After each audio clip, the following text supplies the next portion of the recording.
Okay, well, thank you all for coming for part one of our series in great Jewish books and thinkers.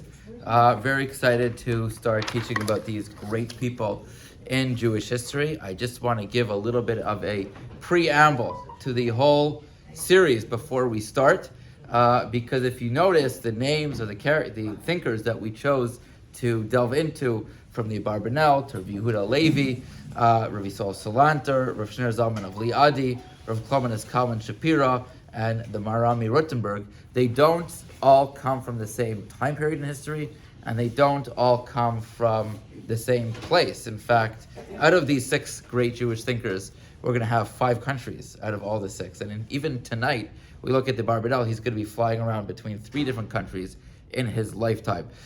So where did I get inspired to choose specifically these 6 Jewish minds, Jewish thinkers, to look into in one series? What is, so to speak, the tzad hashaveh shebehen, the commonality between all of these 6? So it's very simple. Although I chose these names well before I gave the Purim class, let me just speak through last week's, a lot of the feedback that I got from last week's Purim class that we gave right over here, same bat, different bat time, but same bat channel, right? And it was that people came back to me after that class and said they never realized how relevant the story of Purim was, because the whole motif that I was trying to bring out in the Purim class last week is so many themes and elements of the story of Purim are not just Bayamim Haim, but Mamash Bazman Hazeh. And the story of Mordechai and Esther, I contextualized the entire story of Purim, that it's the only Jewish holiday that we still mark that commemorates something that happened outside of Israel. Okay, everything else, on the way to Israel, in the generation of the desert, generation of the Midbar, Hanukkah happened in Israel, Purim happened. So there's so many messages because it's the holiday of the Jews in the diaspora. And the whole story was going back to Israel. So I'm not going to review last week's class, but the point is that the feedback I got so many time and time again from people that came and people listened to it after was like, wow, I didn't realize how relevant Purim was for us today. So I want these talks to have that same resonance. These are not meant to be the most academic analysis of the people that we're going to be talking about. I chose 6 lives that I think the lives that they lived are so important for us to review now.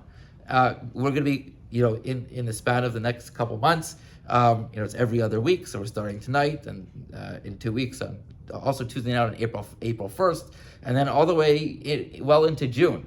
We'll be talking about these people and each one of them, and through all of these 6, we'll be meeting concepts like fighting anti-Semitism and living in a secular environment, invigorating Judaism for the next generation who might not have the same ideals as the parents or the bubbies and the zaydis, and how to keep Judaism relevant for the upcoming generation, and what to do when your house or home country turns on you. And these are themes that we're all thinking, the centrality of Israel, that none of these people that we're going to be talking about lived in a world where Israel was even an option for them, really, on a practical level. And we are going to be seeing all these topics through the eyes of history by reviewing and understanding what life was like and how these great giants of thinkers and philosophers and Jewish scholars handled the challenges of their time. And my hope is that there'll be a different takeaway for every one that we delve into, but that each one will be equally as resonant and important and relevant for us to review today. You got it? Yep. So the first character that we're going to be looking into, the great Jewish thinker that we're going to be looking into tonight, is none other than... You guys read the flyer very well. Good for you. Got the right crowd. Is the Abarbanel. Now, I want all the lectures to really try to cover and touch on the same structure. So I want to look at number 1, where am I getting this information from? How could I stand here in year 2025, is it? Already. Yes, 2025, and talk about someone who lived hundreds of years ago with some sense of accuracy. Where am I getting the information from? And you'll notice every single character will have kind of different sources, different angles of how we know their life as described is as described. So that's number 1. Number 2, I want to understand for each person, where did they live, when did they live, and mainly what were the main struggles and difficulties of Jewish life where they lived and when they lived. I want to try to bring out some core ideas in their writings, right? Great Jewish books and thinkers. So what are maybe some themes that we could find in each great Jewish thinker's writings? And lastly, what could be our takeaway, and what does their life teach us today? That's kind of the flow that I want to try to access and go through all of these six segments of this lecture series. So for the Abarbanel, where are we getting this information from? And this is super fascinating. I mean, there are three main sources that I'm going to be sharing from you, that I read myself, and will be sharing information and elements of his life from one of three different sources. Mainly him himself. He was an extraordinarily beautiful writer, very poetic, and we'll mention certain stylistic markings of Abarbanel's writing as we go on. But he used the introduction to his Sfarim, his works that he wrote on, the Hakdama, to almost as like a personal diary. What inspired him to write this said work? He wrote a ton, very prolific, and why he decided to write on this topic, and oftentimes for the Abarbanel, his inspiration to write, as we'll see for very specific reasons, came out of a place of darkness. It became that he felt that he needed to dedicate more time to Torah writing, and so right after he went through something really painful, he often kind of locked himself in a room and started writing for months on end, and came out with books that are in every library around the world now. So the introduction kind of diaries what he has been going through and what the difficulties were for him at that stage in life. So we have his introductions, which are very poetic, often cryptic, but the information is there. Secondly, seen to be the greatest academic work on the Abarbanel ever, was written by an individual, passed away in the year, I think it was like 2012, by the name of Ben-Zion Netanyahu. Does the name ring a bell? Ben-Zion, Abba Shel Bibi, exactly. The father of Bibi, of our prime minister, was a tremendous academic, and he was a historian, academic. He was a professor at the Cornell University, and one of his crowning achievements in the world of academia was the book that he published on the Abarbanel, titled Abarbanel. That's, if you ask an academic, that's how to pronounce the name. Abarbanel, Statesman and Philosopher, first published in 1953. And it's a 400-page book. I meant to bring it to show everyone. I have it at home, but if anyone wants to borrow it, I'd be happy to lend it to you. But it's a tremendous resource on the life of the Abarbanel, and much of what we're going to share tonight about his extraordinary life is taken straight out of there, which is just unbelievable. The father of our prime minister is the source of the very first lecture series, so pretty cool.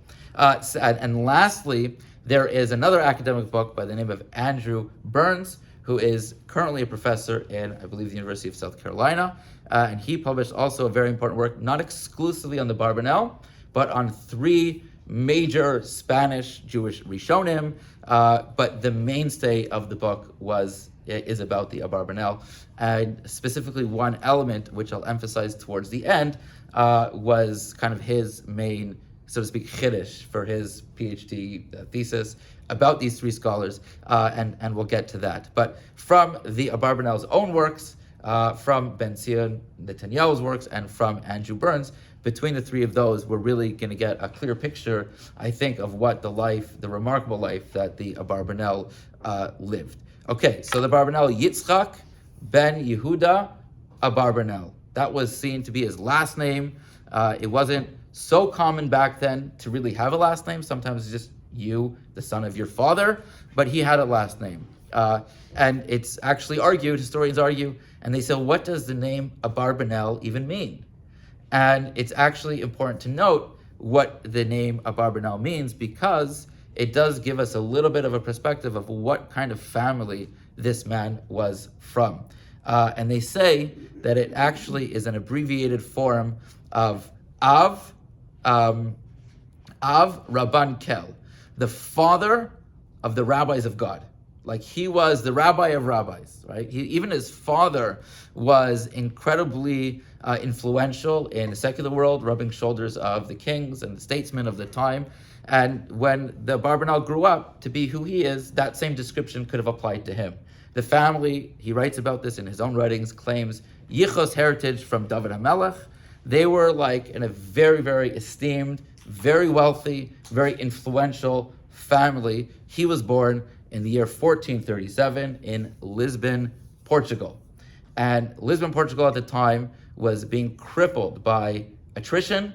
Jews, many were being forced or really, Judaism wasn't really important to most Jews living in Portugal at the time. And there was an implicit glass ceiling of how high you could climb in society. Land ownership was limited if you were a Jew, and there was a lot of tempting buy-ins that if you would convert to Catholicism, to Christianity, you'd be able to kind of break that glass ceiling and climb way higher than if you remain Jewish. So a lot of Jews, just because Judaism then, for most Jews in Portugal, was very cultural, wasn't so alive, wasn't so important to them. So given the opportunity of a successful career in their future, they would give up Judaism a little bit by force. That happened a little bit later, that a lot of Jews were forced into Christianity, but this was a lot of it, unfortunately, by choice. It's said that in the late 1300s, 1390, beginning 1400s, that 50% of the Jews in Portugal willingly gave up their Judaism in order to pursue their goals as career, because it was just impossible to really make it as a Jew. You couldn't get the right jobs. You couldn't, again, land ownership was huge, as we'll see. That was a huge story and narrative in the Abarbanel's life, as we'll see, is land ownership, and that was limited if you were a Jew. So many Jews were giving up their Judaism in order to further their career. Just to give you a sense, the Abarbanel's father's father, or grandfather, his Rav Shmuel Abarbanel, himself converted to Christianity, if you can imagine. Historians argue, was he forced? Maybe some historians say later on he came back to Judaism, but wasn't really sincere. He did it for some career element. But like Zaidi, Zaidi's coming for Pesach, Zaidi ain't coming for Pesach, right? This is the ethos, this is the environment that the Abarbanel himself was growing up in. Up until, this is an important element, the very first recorded element of leadership that we see the Abarbanel ever taking, and keep in mind he's a young adult at this time, the first time he's really stepping into his family tradition of being powerful and being a statesman on leadership level. This is the first time he has the yichos, that his father was involved on this, his grandfather was involved, but this is the first time we see him stepping into the role. There's a line about yichos, right? About that yichos is like a carrot. You know this one? The best part is in the ground, right?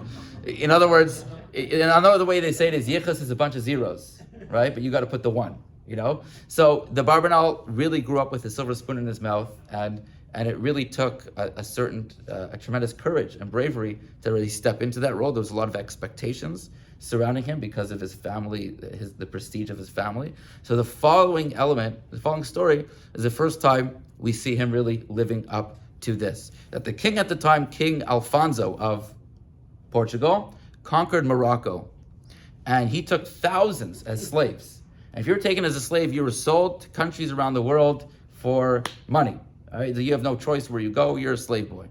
Of those thousands of soldiers, 250 of those were Jews. Okay? So the Abarbanel took it upon himself, using his rank, his prestige, his family, the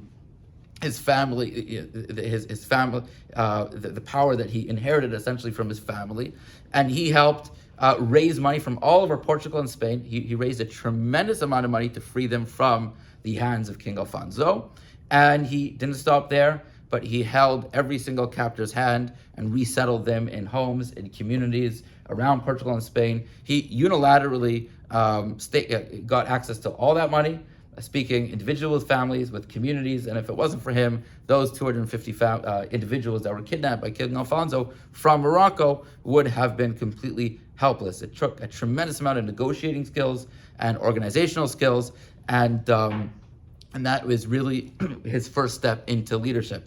At this stage in life, another important element, he had published one book, and it was not a Torah book. It was some pseudo-science. I couldn't find it. It doesn't seem like we have access to it. Something about the constellation and the stars, but at the time it was seen to be a scientific book. Nowadays, it would be seen as like some heebie-jeebie, one of those situations, right? But it was like a scientific work. But I want to mark at this point in the talk that he had not published anything about the Torah, and this is important because you'll see in a moment.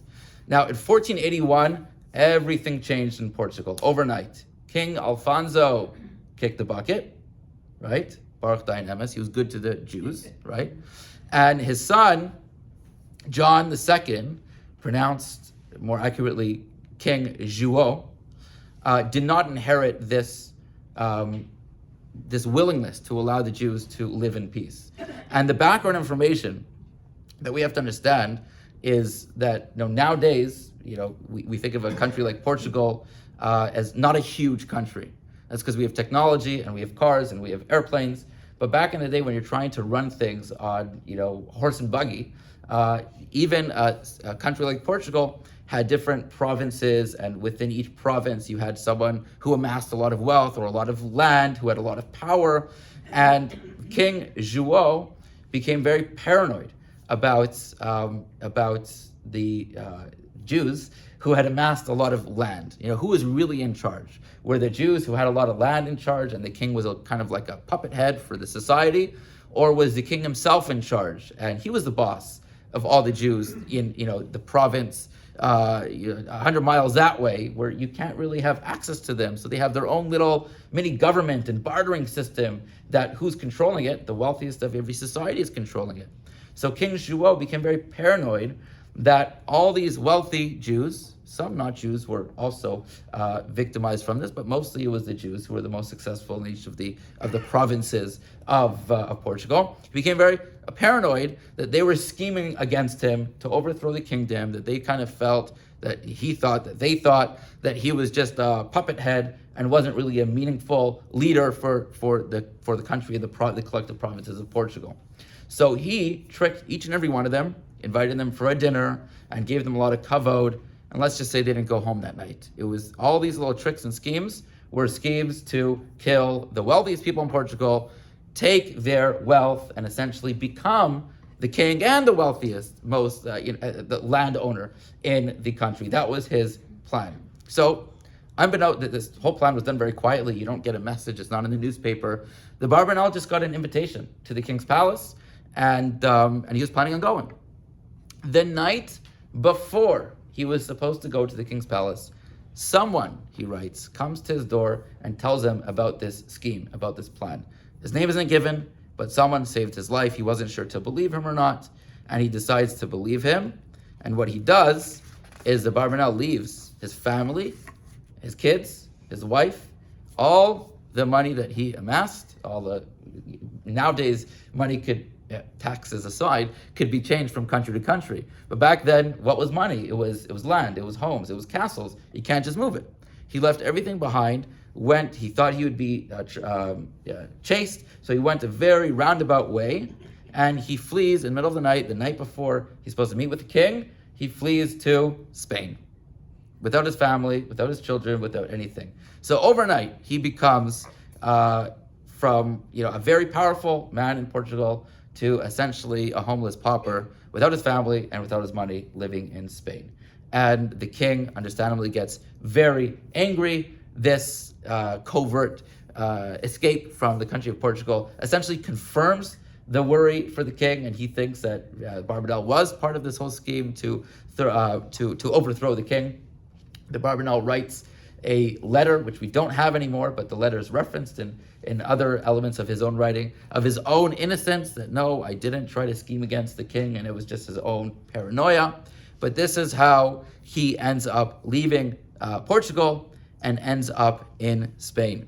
So, one thing that we're going to note through the, understanding the life of the Abarbanel is he very much was like a phoenix. He was knocked over time and time again, and at least 3 times he completely rebuilt himself from square one. And it's almost with this pattern that we'll see time and time again in his life, that I see the life of the Abarbanel himself as like a microcosm of the Jewish people for 2,000 years. From country to country to country, you rise to success, get thrown out. We rise to success and get thrown out. And it's going to be really the story of one person, but as a metaphor, it's the story of the nation. And we'll see where the land of Israel comes into play within his writings, and obviously the solution to the nomadic Jews problem. But this is very much the life that he lived. So this takes us to year 1483. And that's the year that he left from Portugal, and he ended up in Spain. Now in Spain, again, homeless, penniless, he eventually got his family out, but the king assumed possession over all of the Abarbanel's family wealth. All their land, all their castles just became the ownership of the king. He literally had nothing. He didn't have money to buy anything once he arrived in Spain. There's only so many gold coins you could stuff in your pocket when you're running in the middle of the night from country to country. And that's really what he had to rebuild his life. The king and queen at the time, King Ferdinand and Queen Isabella, not beloved people in our collective memories, as we'll see soon.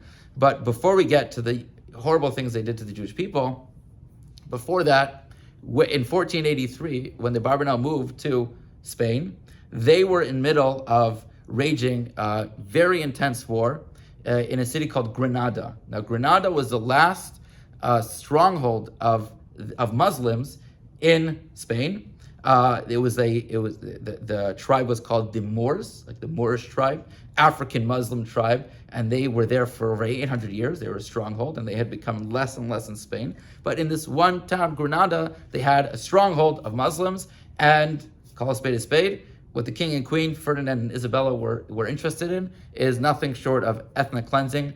It wasn't a war about territories. It wasn't a war about power. It was a religious war. They were champions of Catholicism, and Catholics now are really nice, but back then they were bloodthirsty to anyone who wasn't joining them as a religion, including victimizing the Muslims. And that was their target audience, so to speak, and they were in the middle of sieging a war. They had one major problem. As we know now, wars cost a lot of money, and they were simply scheduled to have to give up and essentially lose the war because they couldn't fund their own war efforts against the Muslims in Spain. Okay? King Ferdinand hears that this financial mastermind named the Abarbanel just had to flee Portugal. So he called Abarbanel for a meeting, and after a very quick interview process, he made him the secretary, the treasurer of the entire kingdom of Spain, tasked specifically with restructuring the finances in order to be able to win the war. And this is that he raised money, he restructured the finances, and completely thanks to the Abarbanel, financially, Spain was able to finish the war against the people in Granada, and they were able to, after 8 years of this battle, be able to essentially claim success in this ethnic cleansing of Muslims in the country of Spain. Okay, 8 years later, they're done. So if the Muslims are cleared out, guess who is next? The Jews, right? So it's wild to think that the Abarbanel, number one, it's really like the story of Yosef, right? Yosef helped Mitzrayim not get through a war, but get through a financial crisis of the famine. And then right when he's done, at least in the narrative of, Vayakam Melech Chadash, a new king comes around, and there's no sentiments of Hakara Satov, of gratitude. It's okay, the Jew is done helping us, so now out with the Jews, right? So they, King Ferdinand and Queen Isabella, so they, that's okay, thank you. So after they were done, they focused on getting rid of the Jews. Abarbanel was all the Jews in Spain at this point looked up to the Abarbanel. Okay, you get us out of this. You're our leader. You're the greatest Jewish leader, and you're in this political position of power that maybe you could help. He advocated a ton. He once again used all his connections, collected an insane amount of money, the exact amount, what is not given to us historically, but a tremendous amount of money was offered to the king and queen as a bribe, just to allow the Jews continue to live a normal life, that we weren't disrupting anyone. But the decision was made that in 1492, one of the most remarkable moments, remarkable not in a positive sense, obviously, moments in Jewish history. Over 300,000 Jews, Gerush Sephard, were Spanish Inquisition, were forced out of Spain, including the Abarbanel. Now, the king loved the Abarbanel and had so much gratitude. So he said, could you please convert to Christianity so we don't have to throw you out? And he said no. But there was one senior rabbi senior to the Abarbanel who took that offer and converted to Christianity to be able to stay in Spain. So there's a tremendous amount of pressures and just to understand a little bit and contextualize what it means to be ushered out of Spain at the time. It's not like, okay, leave Canada and go to the States, leave the States and go to Canada. There was nowhere to go. It was essentially throwing 300,000 Jews off a cliff. And the only difference between that and shooting them in the head is that maybe they'll fall on a pillow at the bottom of the cliff and not die. But the challenges of the 300,000 Jews that left Spain were tremendous. Number one, there was no place to go. France also threw out the Jews. England threw out the Jews. Germany was a horrible place for the Jews. There was really nowhere to go. Once in a while, find a country like Italy that would open the door. But there was it wasn't for a lot of Jews. It was only for a certain number. So you were lucky to be able to get whatever equivalent there was to a passport back then. The trip, the ships, the voyages out of Spain were horrible. He describes that captains would stop in an island and say, okay, we're leaving in 4 hours, and 1 hour later leave, and just leave hundreds of Jews on this island just by themselves. Like it was a horrible situation, and it really wasn't much different than sentencing these 300,000 Jews to death. But that's exactly what King Ferdinand and Queen Isabella did. There's actually some historians say that King Ferdinand was about to accept the bribe, and he blamed it, just like Adam Harishon, on his wife. He said, I would love to keep you, and this money would be great for us. And I don't want to kick you out. You're the goose that lays the golden egg. Even, what's more valuable than the money is what you add to the economy. But he blamed it on his wife, and his wife had this sin, on this hatred towards not specifically the Jews, but anything that wasn't Catholicism. Not that makes it much better. But the Spanish Inquisition happened, and the Abarbanel left alongside 300,000 Jews, and he left with as many golden coins as he could stick in his pocket. But all the wealth that he had amassed in that decade-ish time that he was in Spain, that was left behind. But in Spain, he climbed to the top and he was thrown out. So this represents the second time that he had to start from absolutely scratch. It's at this time, when he's kind of wandering, that he writes in the introduction of the very first Jewish work that we have of his. He locks himself in a room for about 4.5 months and writes his explanation, his Pirush, to Sefer Yehoshua, Shoftim, and Shmuel. So the first 3 Sfarim in Nevi'im Rishonim. And in the introduction, he's trying to figure out why God did this to him, and he comes to the conclusion. It takes about 4.5 pages of very small writing to come to this conclusion. But he comes to the conclusion that he thinks that the reason why God made him suffer so much is because he spent his whole life worrying about his physical success and didn't dedicate enough time to his spiritual writings, his Torah writings, and therefore he says, done with this. And while he's on the run from place to place, he's homeless, he has nothing, and he is writing his works on Nevi'im Rishonim. Very lengthy. It's a lot of production for 4 or 5 months, but he writes a lot during that time. Now, where does he end up? Of the 300,000, a lot of Jews end up in Turkey, some to Amsterdam, but the Abarbanel himself went to Italy. Most provinces of Italy, like I mentioned before, Italy was not one. It was one country, but there was different segments. Most elements of Italy didn't accept any Jews, but he found a place within Italy in Naples, and that's where he ended up. Now it didn't take long. It was like 4 or 5 years later that what happened in Naples is France took over Naples, and France again didn't let any Jews, so he had to leave once again, and he went from place to place and ended up in I believe Venice for a while. During this time, this is already towards the end of his life, he writes a very important trilogy that he calls the Migdal HaYeshuot, which translates to the Tower of Salvation, where he writes 3 different books. One is about the Messianic era, and one is about just Mashiach himself. And these are works that he's clearly trying to give a certain sense of meaning and chizuk to a generation of Jews that were tormented. These Jews are like, if God, and not only were they tormented, but their entire surroundings, the Catholics, were telling them that God changed his mind, right? That there's a New Testament, and now the God that you believed in for generations, the God that that we believe in too, they would say, that took you out of Egypt, changed his mind, and there's a new covenant. And the reason why you're going through all of this is because you're not accepting the new covenant. So he wrote a lot about Yisodei Hadat. He wrote a lot about the fundamentals of Judaism. He took the Rambam's writings on Moreh Nevuchim, and he wrote an explanation on the Rambam.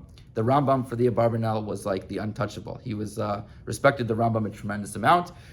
He wrote a special work defending all the attacks against the Rambam. Right? The Rambam famously compiled 13 Ikare Emunah, 13 principles of faith.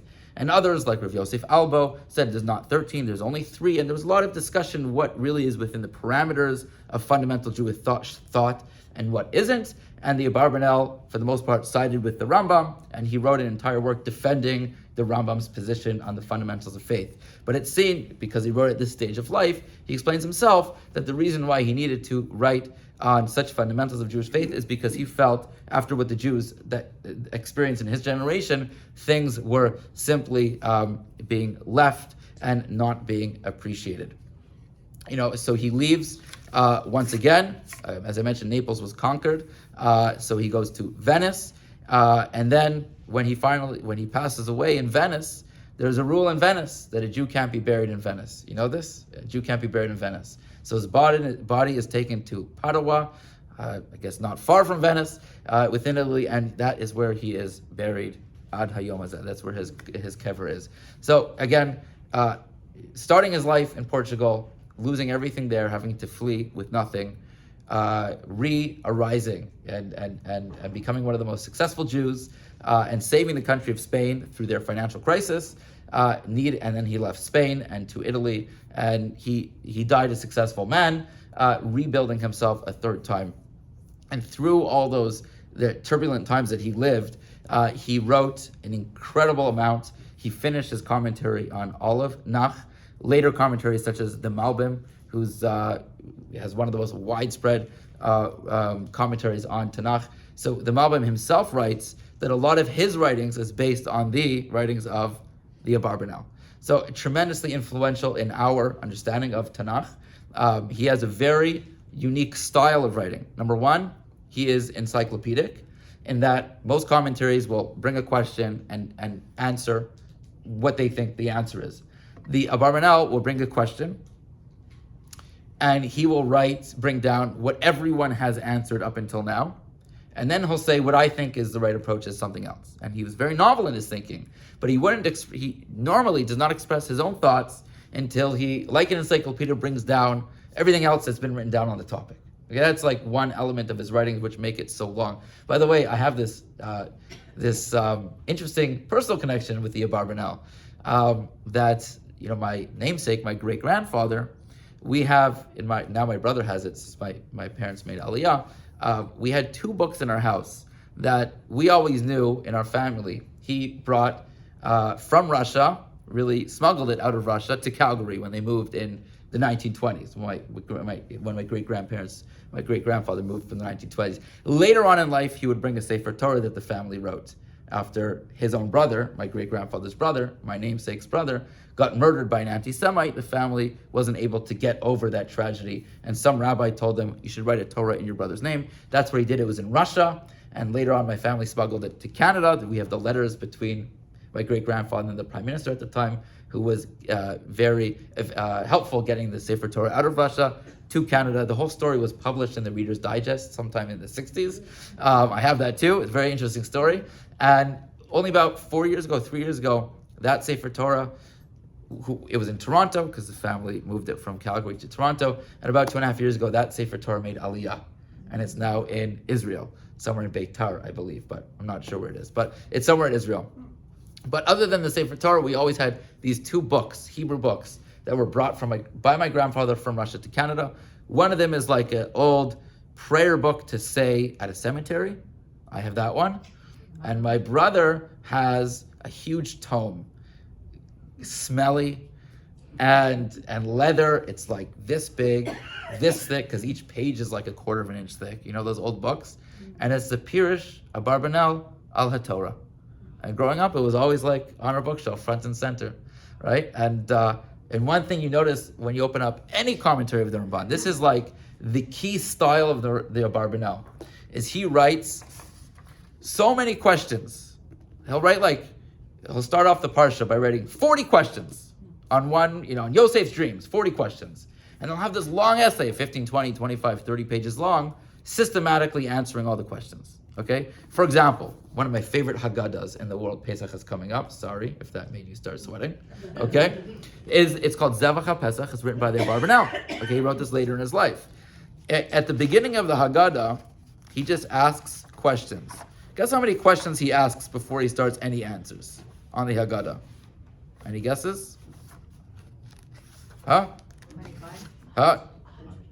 100. Yeah, he has 100 questions. Takes him, in this printing, Mosar of Cook, about 35, 40 pages to ask 100 questions. It's short questions, boom, boom, boom, boom, boom. And then he starts his Haggadah. And as he develops the Haggadah, he'll say, by the way, remember question 39? Now we're answering 39. And don't forget question 23, because now we have a third approach. I already answered it. Here's another approach to question 23. And what's so brilliant and genius about his Haggadah is it's not separate commentaries on different pieces of the Haggadah. It's one approach that strings through the whole Haggadah, answering his 100 questions, right? This is classic Abarbanel. He really does this on every single parsha. And in every single parak of Tanakh, this is what he does. He asks a million questions and gives this analysis, this essay, which sometimes he answers them all directly, but he tells you sometimes he doesn't get to all the questions, but he says, you think about what I wrote, you go back to the questions, and everything's answered. It's like classic Abarbanel. No one's really done a commentary similar to that. What's also unusual, yeah, huh? Where can you get it? You get it anywhere. This is one of the main publishing companies in the Jewish world, Mossad Harav Kook. So anywhere that sells Svarim, if they don't have it in stock, they could order it. Right. I can lend it to you after Pesach. Yeah. To my knowledge, I don't think anyone translated it to English yet, but I'm not sure. But it's fascinating.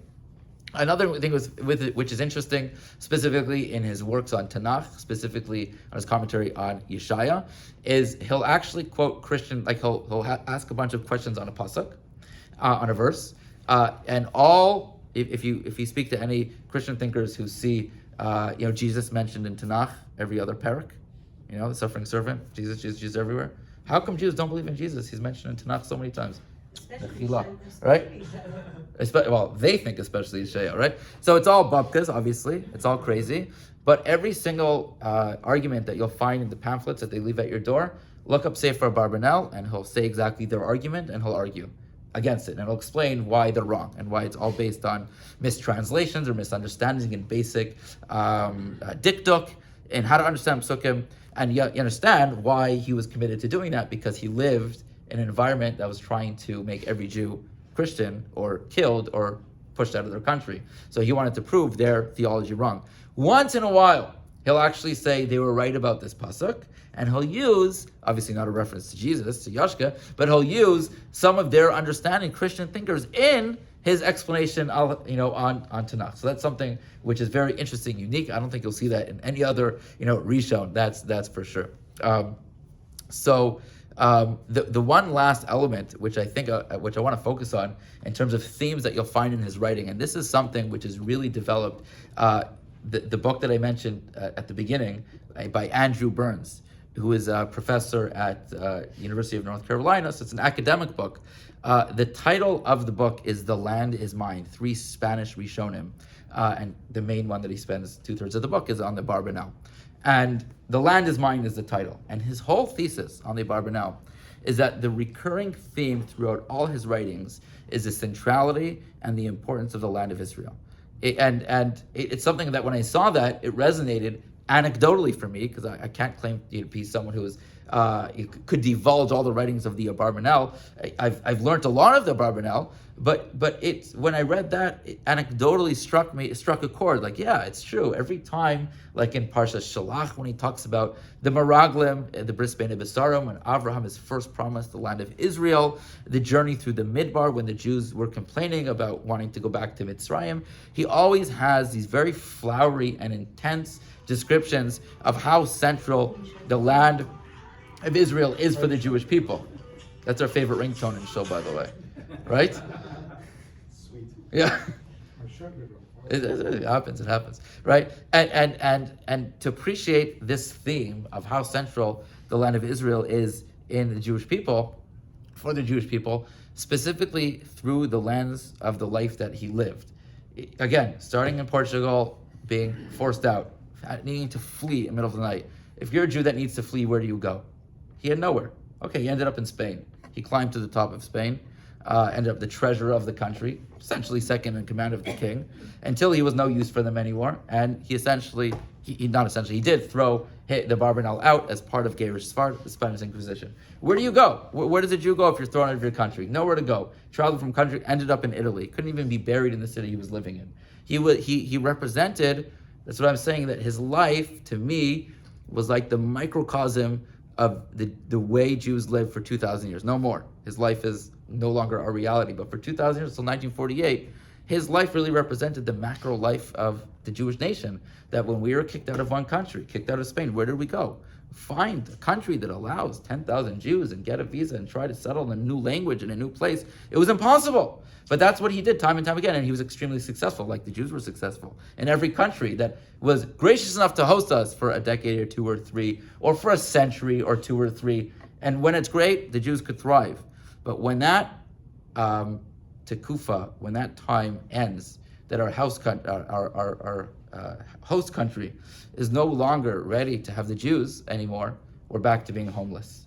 And that's what the life that he lived, and that was the life of the Jewish people. And I think that's why he has this obsession of the land of Israel, because every time he had to leave a country, leaving Portugal, he is intensely reading all the psukim in Tanakh, in the Torah, and the Nevi'im, and the Ksuvim that spoke about Israel as the home.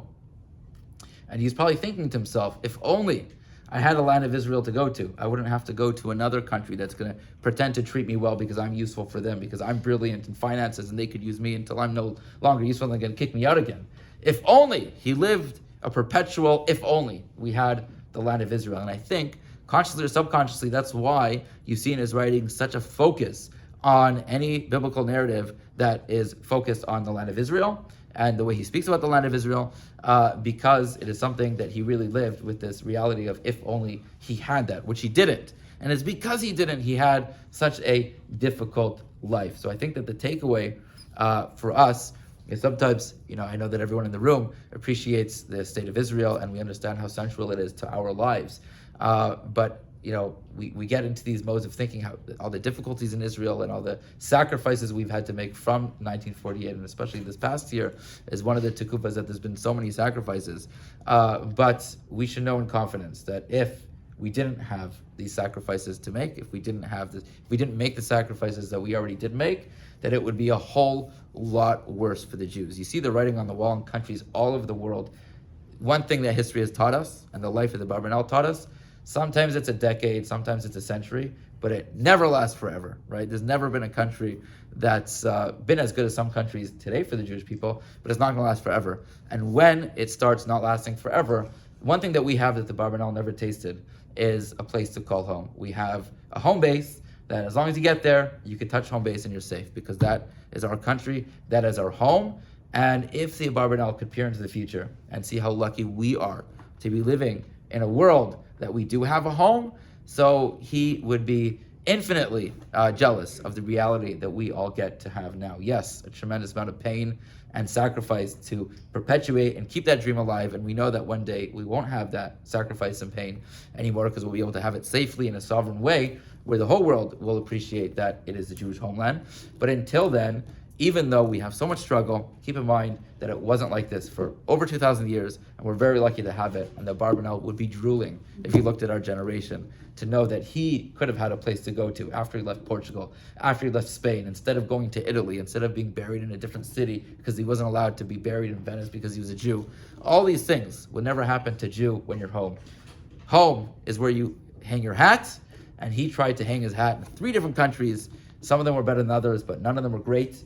And home is only Israel for the Jew, and I think that is, for me, the takeaway, seeing the Abarbanel as a microcosm, as our national story for 2,000 years, and the main takeaway is there's no place like home. We have it, and he didn't, and he'd be so jealous to have what we have today.